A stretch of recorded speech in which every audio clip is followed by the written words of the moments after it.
So Dan Phillips, Dun, how dun, are we dun, doing? dun. Good, Trent. How are you? Great to see you here. Great to have you in the building here. Storyteller Productions. You help people tell their story with video. I do. And today I am very excited to tell your story with video. I just want to boost you up because you're one of the best people I know. We network together, and you're an avid connector, an avid humanitarian, I'll call you.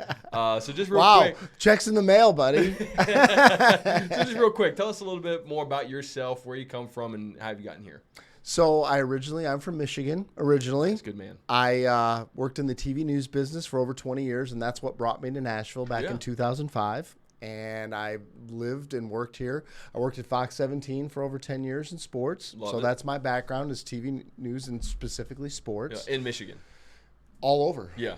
I've lived in Michigan a couple of different times. I lived in North Carolina for a while. I lived in Paducah, Kentucky for 5 years, and before coming down here, and this is home. Yeah. Did you know you wanted to be in news this realm for a long time? So I was always a sports geek. Mm-hmm. I was that kid I collected baseball cards. I played everything. I watched sports on TV all the time. So it was always sports was always a thing for me, a big part of my life.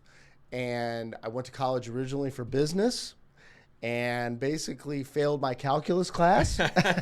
So decided that was probably not going to work. Yeah. And just kind of said, you know what? I really have enjoyed sports and I want to sort of switch gears and really go after what I wanted when that was, again, a sports broadcasting career. Yeah. News is hard to get into. You really have to have your foot in the door. You've got to know the right folks. You got to, kind of start small and build up. What was your process to get on Fox 17?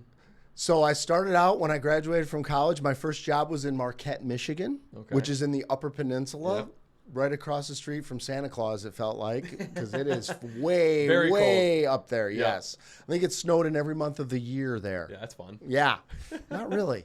And I could work no more than 30 hours a week, and I made $5.50 an hour. That's right. Yeah, that was my first job in television. Very glamorous. Yeah, how long can you keep that up? That's what's so hard about getting into that business because it does not pay very well. No, it does not. You really got to stick it out. So yeah, fortunately, my you? Dad lived up there, so I was able to live with him. Cut the expenses. Yeah, and because I was literally making my checks were like $115 to $125 a week after 40 hours of work. Yeah. Kind of thing. Yeah. So it was not much. Yeah. So I moved there, and then TV is one of those businesses you have to keep moving. Yep. You get your tape together, you keep moving. You get your tape together, you hopefully move to a slightly more desirable market, and then you get your tape together and you keep moving. Yeah. So I went from there. To Rocky Mount, North Carolina, which is in the dead center of the state. Yep.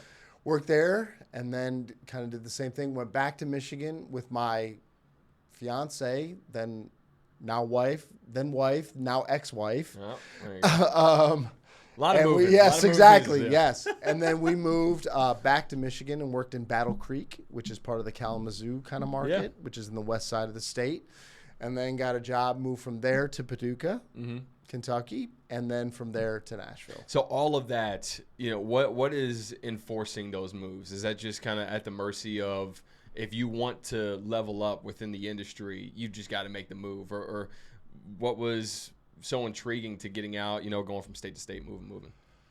You just kind of have to go where the openings are, to be honest with you, where you can realistically get a job. What is a realistic opening and a realistic jump for where you are in your career, skill-wise?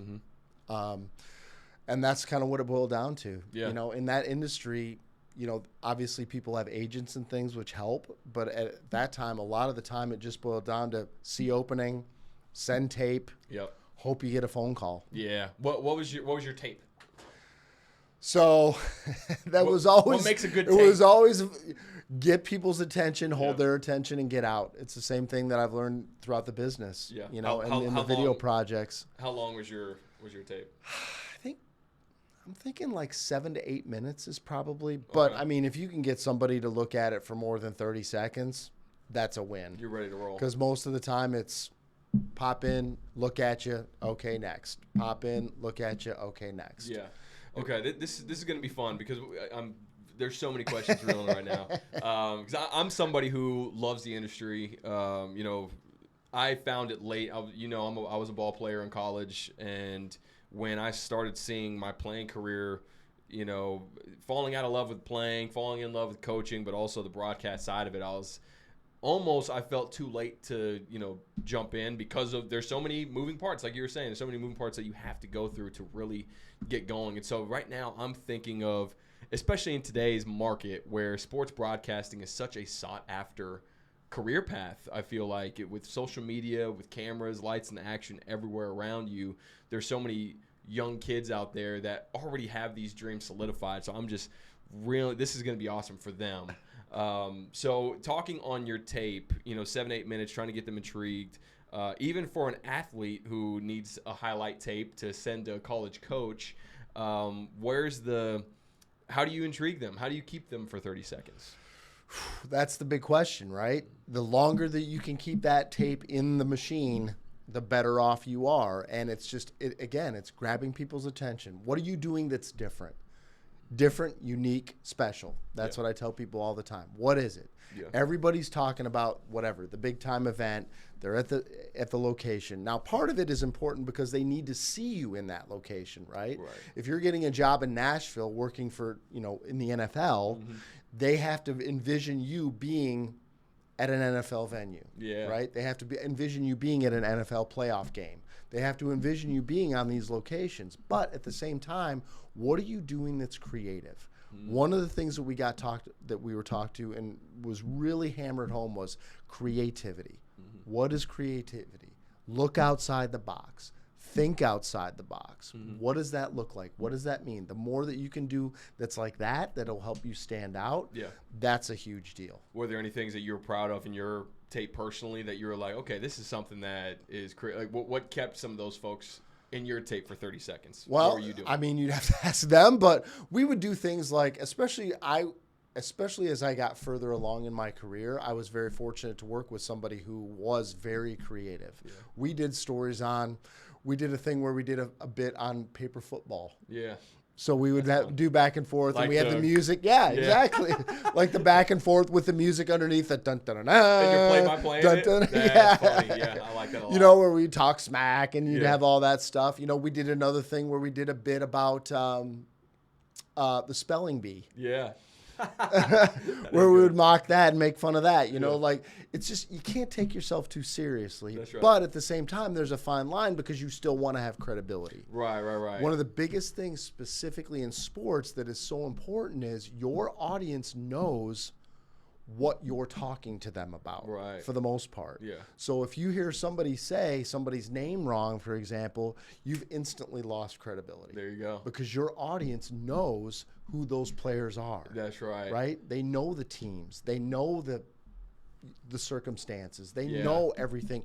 You're giving them information, but they already know it. That's right. As opposed to so many other things where news, it's totally different because, I mean, obviously the governor, the president, you may know, some of your elected officials, but for the most part, you don't know the people that are being talked to and the stories that are being done on a consistent basis. When everybody knows the Titans quarterback. That's right. Everybody knows the Titans coach. That's a huge point. The late great Mark Howard of 104.5, I interned with him, and just a great guy. But that was some of his best advice that he gave me was you really have to know your stuff. And that's some of the intricacies that, folks don't really understand. Like, you could be the best personality out there, and that can be trained, but you better know your stuff because at the end of the day, you're right. There's folks out there who've been Titans fans for years, since they were Oilers, and they know they have the card collection. They know the stats like that. It's almost like, are you a Star Wars fan? Yeah.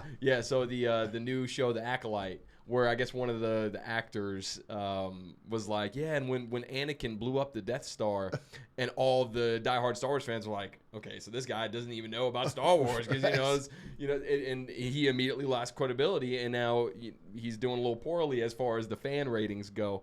So that's a huge point where for young folks that almost like an athlete where you could be the most talented person in the gym, but if you can't execute and if you're not mentally, tough enough to run the plays and, be coachable and learn, that could affect you in a negative way. Well, and another thing I think that's really important is the ability to be able to do a lot of different things. That was a huge help for me in my career. The fact that I was able to shoot well, the fact that I was able to write, the fact that I edited, the fact that I produced, the fact that I was able to report and do live shots, the fact not just pigeonholing yourself, especially in sports, where it's become the departments are so much smaller and so much more is demanded and required of you in that department.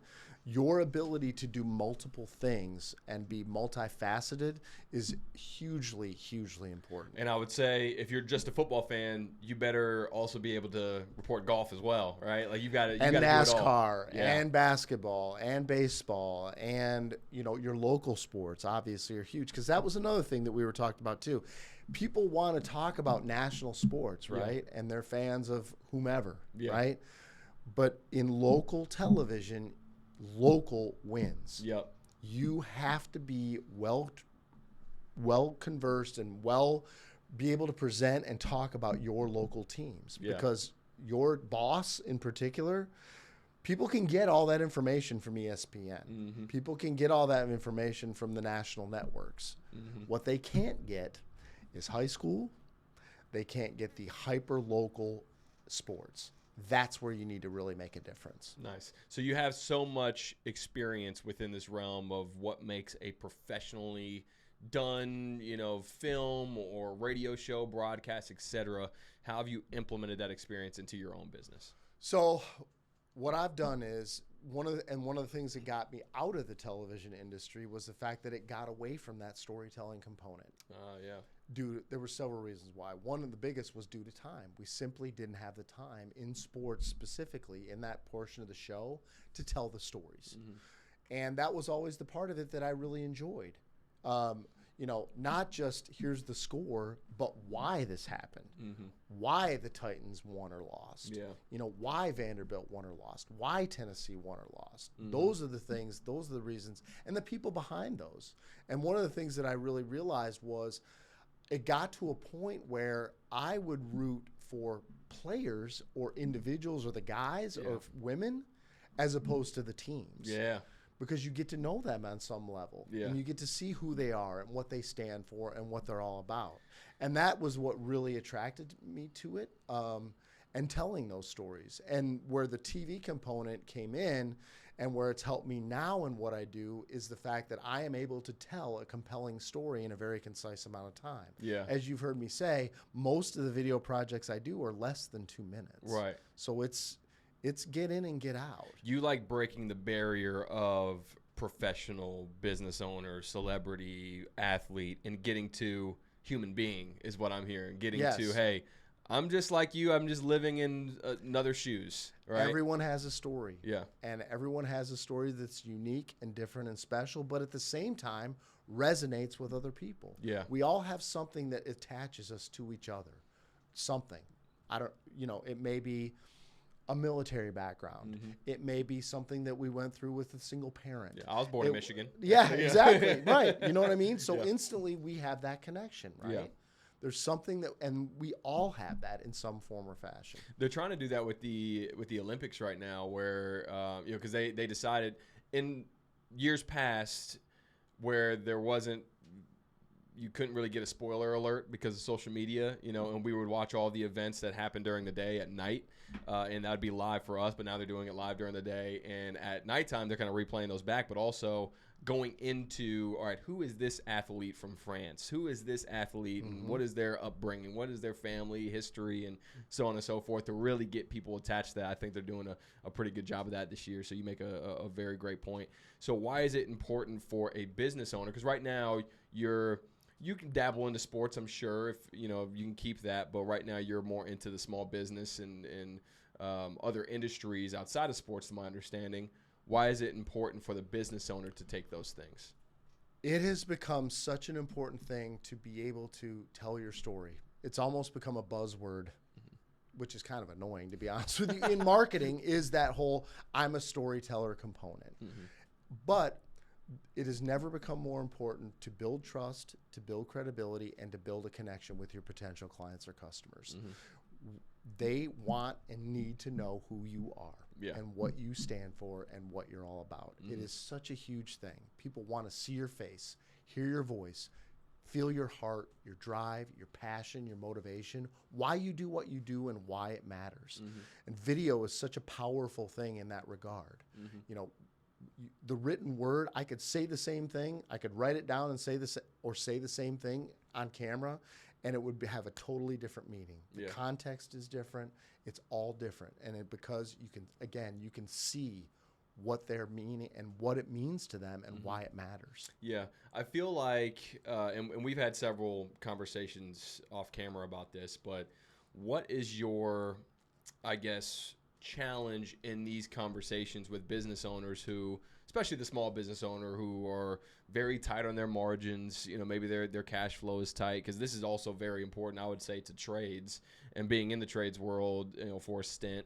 They're always worried about their cash flow, you know, sometimes making payroll. And though it's important, it's the videography and the storytelling that obviously gets the cut at the end of the day, right? So what is your pitch to them as far as, hey, this is something that should fit inside your budget, because it is important at the end of the day too. You'll get your ROI essentially through gaining that know, like, trust. Yeah. So one of the things that people talk about all the time is, and most business fall victim to this, is, you know, when you spend money on sales, there's a direct correlation, right? If I pay somebody $75,000 as a salesperson and they bring in $150,000 worth of business, it's pretty easy to say, okay, there's a 2-to-1 return. That return is obviously much more difficult in marketing.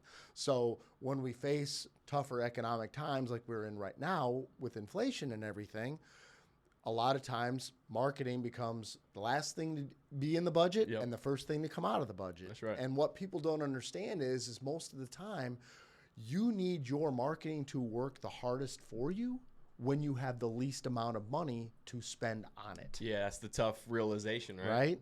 Because you still need your name out there. You still need brand recognition. You still need to be out in front of as many people as possible. You got to fill the pipeline. Exactly. And keep that pipeline moving, right? What video does is there isn't most of the time a shelf life. And what I tell people is a great way to get started and a great way to do it in a relatively budget conscious way is to use what I call helpful content. Start with that. Tips, tricks, hacks. Provide value to people. You know more about your business than I do and than almost anybody else does. That's right. Right? You are the expert. So show me things that I can do in my world and in my life that will help me to make my life better, to make my life easier in regards to what you do. Chances are people may give it a try, right? And then go, all right, forget it. Never mind. I'm going to call you up and have you take care of it. And that's what happens a lot of the time. But what you've done is you're not trying to sell to me, right? You're just trying to help me. You're trying to improve my life. You're trying to make my world better. People appreciate that. And it's a longer play, but it builds much more trust and credibility, and you build a much more solid foundation with your potential clients and customers. See, you and I are on the side of, when we see a mic, when we see a camera, we're like, you know, action, right? And we're good to go. I've been almost shocked by how many folks I've come across that are like, oh, you know, I see the camera, and I don't know how to react. How do you speak with those business owners who are like, yeah, this sounds great, but I hate the camera? What do you tell them? So that's one of the things that I've worked really hard on recently, because I've had a couple of those conversations with people that have said to me, look, I know I need to use video to market myself. I hate it, and I'm not creative. And so what I've done is I've come up with a program specifically designed for those people, okay, where I provide topics and talking points. I provide hashtag recommendations. I provide suggested editing and subtitle apps, because subtitles are really important and they're often overlooked. 75% of video content that's watched specifically on your phone is done with the sound off. It's a huge deal. You're scrolling through Facebook and the video doesn't populate. You're just seeing the video, and that's when you can read the words and you get clicked into, and that's when you get some because volume. you're at work, and you probably shouldn't be watching the content, or your spouse is laying in bed next to you and they're asleep, so you're watching content. Yeah. But anyway, it's a huge, huge deal. So anyway, I provided that. There's accountability. I've really tried to make it as turnkey as possible and as simple as possible to remove all those hurdles and obstacles. Because again, you just need to do it. We live in a world where you have to do it. 91% of businesses right now are using video to market themselves and their business. And my question always is, what are the other 9% thinking? Because you are going to become, if you're not using video to market yourself and your business, you will become obsolete within 5 years. Wow. And that's the reality. That's just the reality of the situation. Yeah, and I agree with you 100%, especially where we're going and how. First I thought it was crazy with Instagram coming after Facebook, and then we had Vine, and then that's what it was called, right? Vine. Vine was super hot when I was in high school, and then now we have TikTok, right? And it's getting so. It's getting really crazy. Just how you can, and now you have athletes getting NIL deals just through their popularity. So to your point, I think you're 1,000% correct, where you either got to get on board or you're going to get left behind. Right? That's just the reality of the situation. And again, there's so many different ways that you can do it. Whether it's with me, whether it's doing it yourself. Again, I just tell people all the time, and you've heard me preach this endlessly, just do it. Yeah, just get in there. And I'm sure that's easier said than done, but that's what you're here for, right? That's what you try to offer to your clients, where it's like, hey, if you need a little kick in the ass to get going, exactly. I'm right here to do that for you. It's just like a coach, right? It is, and that's really what it is. And the thing is a very wise man once told me, it's never as good as you think it is, and it's never as bad as you think it is. Love it. So you're not that bad. Yeah. It'll be fine. That's just right. get started and get going. Yeah. That's all you can do. And unfortunately, there's no magic pill that you can take to instantly be smooth and comfortable and anything else. You just got to do it. Yeah. It's getting in front of it. You just got to do it. Yep. And the beauty of it is I think there's a misconception that people feel like they automatically have to put anything that they shoot up. Yeah. You know what I tell people all the time, you know what you do if you have a take and you hate it and it sucks? You delete it and do it again. That's right. There's no law that everything you shoot you have to post. Yeah, I think it's difficult. I think some folks look at that camera and think 1,000 people are watching me right now, and that's not the case. But also there's another folk who think it's weird that I'm talking to myself, kind of thing too, right? I'm in maybe it's a minority where I love hearing myself talk, and I'm fine with talking to myself. You know what I mean? Like, so that's weird for me to think about. But to your point, so one of our vendors on MyHome, and a great friend of mine, Tanner Wesson with Rapid Response Heating and Cooling, who we used to work together. That was something I told him all the time, was I'm literally just putting this camera in front of you, and we're going to have a conversation. I want to hear about why you enjoy plumbing, because what sells his clients is the fact that he loves helping people out and he's passionate about helping folks out. But we need to hear that passion, and we can't hear that passion when you're like, welcome to Rapid Response. We don't hear that. It's, let's just have a conversation and teach me about how to put my garbage disposal in, stuff like that. So is that what you mean by tips, tricks, and helping folks get to that point where you're helping business owners just have a conversation? So that's where it starts, is that tips, tricks, and hacks. What is a conversation you've had with one of your clients or customers? Because I can guarantee you there's 50 other people that have that same question. What is a question one of your clients or customers asked you? Any of those sorts of conversations. I'm also a big fan and a big proponent of bringing your personal life in some form or fashion. Now, it depends on your comfort level with doing that. Obviously, you don't need to spew all your family secrets. I'm not talking about that. But the more that you're willing to let people into your life and your world, the more you'll get back out of it. Yeah. Because again, people feel that connection. Yeah. Right? Build trust. build credibility, and build a connection with people. Yeah, this content's going to be great for a lot of folks. Right now, I want to put the MyHome hat on that I already have. Before, this is great for our vendors, because we have a lot of small businesses that are working on our platform that we've vetted, that are high quality, that need to know this and need to know you as an option to continue to market themselves and brand themselves. So dive into your process. Dive into, let's say we had Kurt's Cuts come in, one of our lawn care professionals, and said, you know what, yeah, I want to have my story told. Mm-hmm. What are you taking them through? So the process involves literally me just sitting down with somebody initially and saying, okay, tell me your story. How did you get involved in this? What does that look like? How did this happen? And then we will go through the entire process, and I will pull bits and pieces out and say, okay, this is what resonates with me as your potential client or customer. This is what I got out of your story that I think is really going to connect me with you. Maybe it's your military background. Mm-hmm. Maybe it's what you've overcome. Mm-hmm. Maybe it's your family. Maybe whatever the case may be. We will talk about that, and then we'll come to some sort of, does this make sense with what you're comfortable with and the story that you want to tell? Yeah. Okay. Everything I do is interview based, mm-hmm. because while I do feel like people have become more comfortable looking directly at a camera and talking to it like this, there's still a little bit of uncomfortability, both for the people that are speaking and the people that are receiving the content. Yeah, maybe they think they're getting sold in a way. Yeah, or it's just like, you're coming at me. Yeah, you're coming at me a little bit. So everything I do is interview based. Yeah.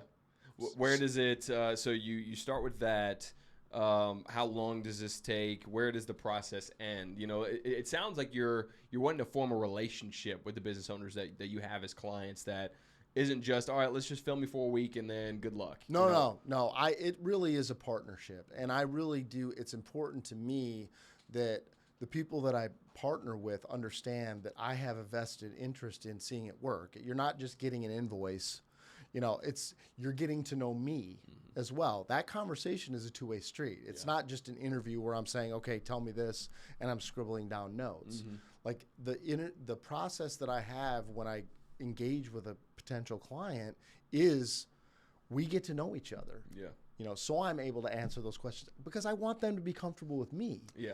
It's not just about a guy showing up with a bunch of lights and a couple of cameras and, shoving a mic in your face and mm-hmm. saying, okay, tell me your story. Right.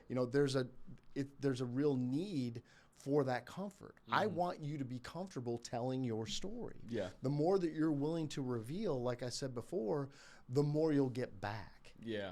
And I want my clients to do that so they can build that trust and build that credibility, and people can really see, again, your heart, your drive, your passion, and your motivation for what you do. Yeah. Give me a story that you've come across, because when you're telling me all of this, I've got to imagine that you've formed a lot of great friendships.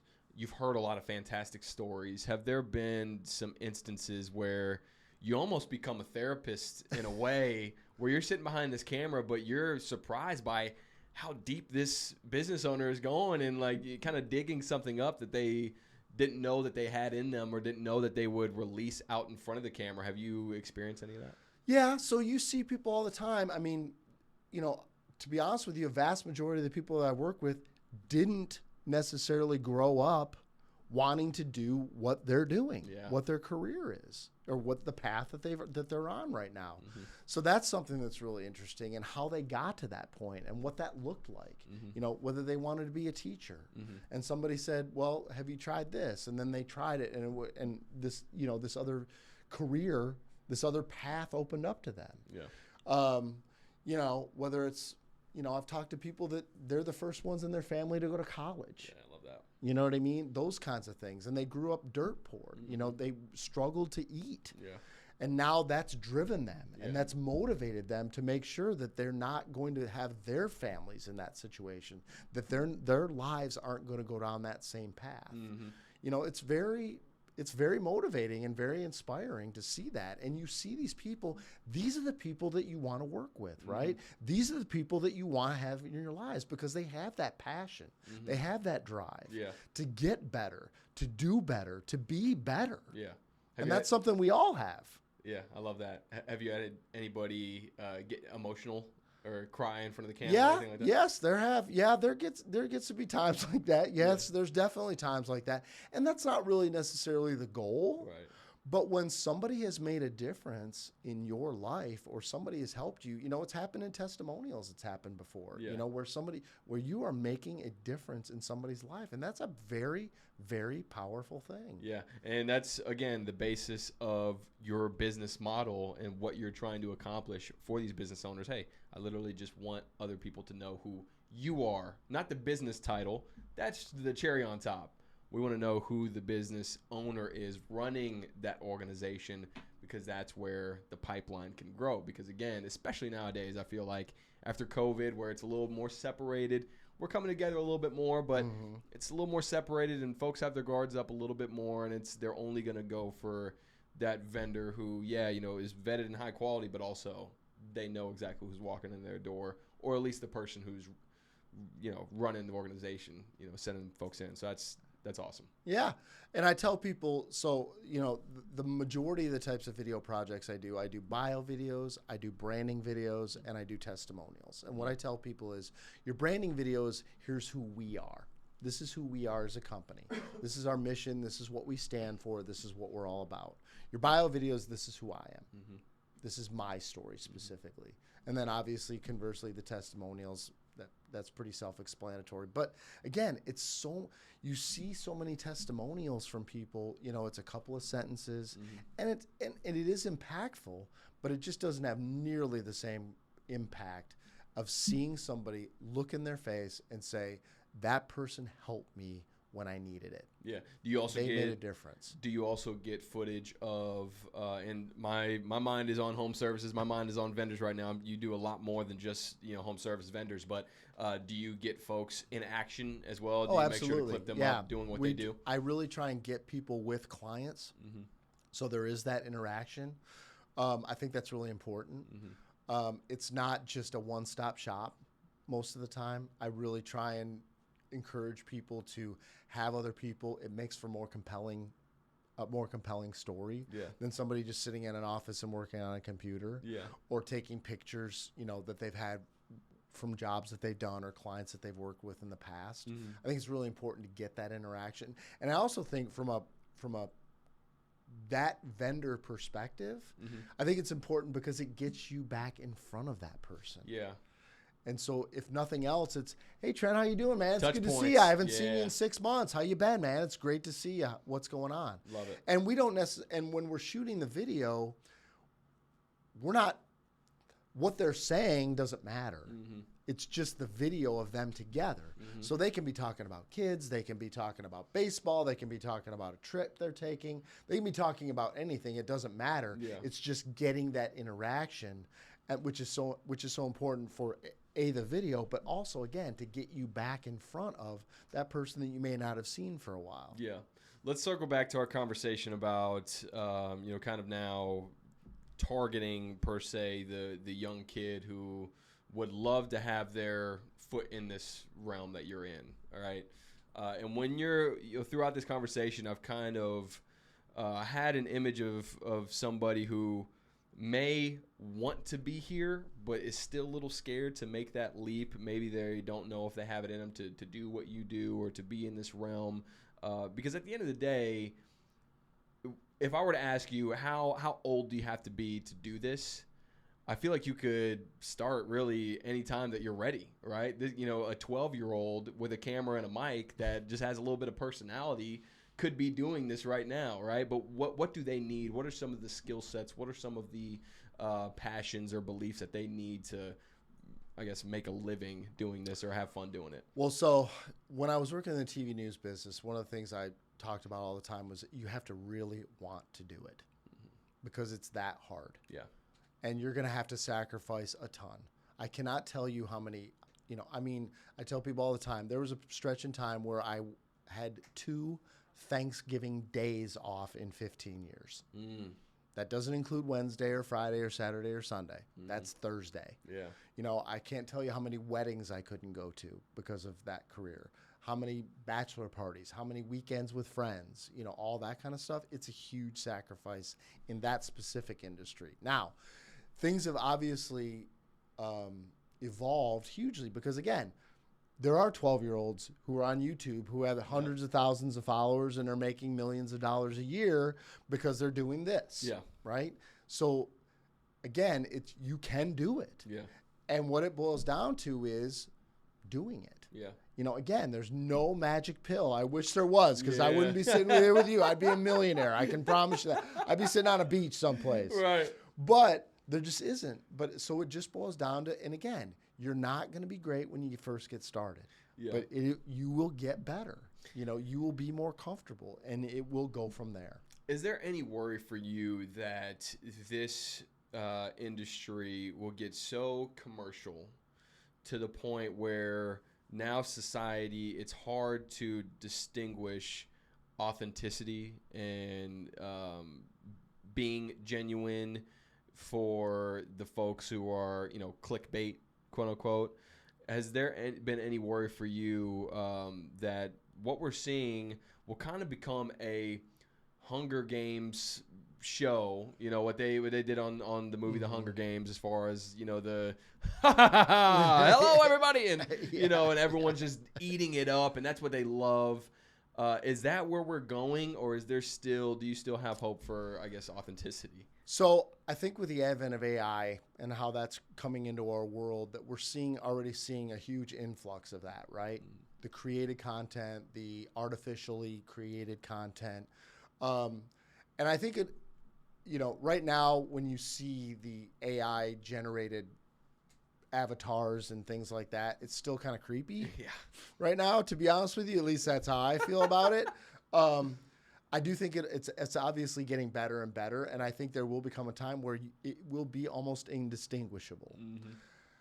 That being said, I think that it will swing back around, and that need for realness and that raw authenticity will become almost even more valued. Yeah, it'll be refreshing. Yeah, because people will have a wonder, is this real? Is this fake? Is this still alive? Is what I'm being fed really that person speaking? Yeah. Or is everything going to be avatars, you know, something created on a computer? Yeah. And I really think that there will be that need for me to be able to look you in the eye and have a conversation, and for you to understand and believe that this is really happening and it's real. And that's your difference. That's when you come in, because that's what you're trying to bring out of the business owner. Yes. Yeah. Exactly. Love that. Yeah.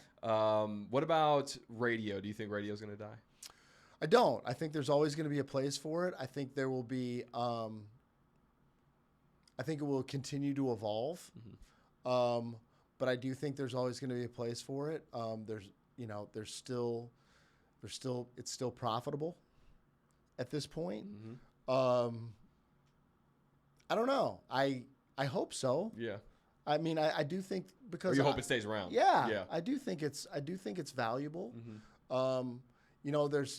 There's this whole, movement, whether there'll be AM radio. Have you seen some of that stuff? Right. Which I think is really interesting, because I do think, again, there's value. I mean, I do remember, growing up in Michigan, I could hear 84 WHAS in Louisville from my house in East Lansing. And that's, how far away is that? 6 hours? Yeah. 8 hours? Yeah. If the sky was right, I could hear, Chicago sometimes. That's and, cool. Hearing ball games and stuff like that. Now, obviously, we've evolved way away from that. But I do think that there's still some, again, that rawness and that authenticity, I do think is kind of cool. Yeah, no, I do too. And that's, I have a good buddy of mine who I worked in the radio space at WANT 98.9 in Lebanon. My friend's there. We co-hosted a sports radio show during the football season. It was so fun.